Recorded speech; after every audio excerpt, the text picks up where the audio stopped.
Big बॉसच्या घरामध्ये आज कॅप्टन्सी टास्कसाठी एक असा टास्क दिलेला आहे, ज्या टास्क दरम्यान घरच्या ह्या सदस्याला झालेली आहे इजा आणि बिग बॉसने इथेच गेम थांबवलेला आहे. तर नेमकं झालं काय आहे ते जाणून घेऊया.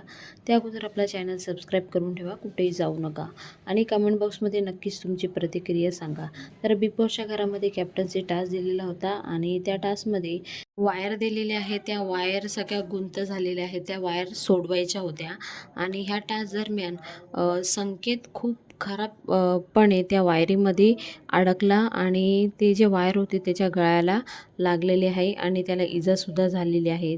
आता बिग बॉसच्या घरामध्ये हा जे टास्क होता तो बिग बॉसने इथेच थांबवलेला आहे आणि त्वरित संकेतला मेडिकल रूममध्ये नेलेलं आहे, कारण त्याच्या गळ्याला जखम झालेली आहे. तर हे सर्व आज बिग बॉसच्या घरामध्ये घडलेले आहे. आता घरचा कॅप्टन कोण बनणार ते सुद्धा तुम्ही कमेंट बॉक्समध्ये कमेंट करून सांगा. तर असेच नवीन नवीन अपडेट तुमच्यापर्यंत नक्कीच पोहोचवायचा प्रयत्न करतोय. त्यासाठी आपलं चॅनल सबस्क्राईब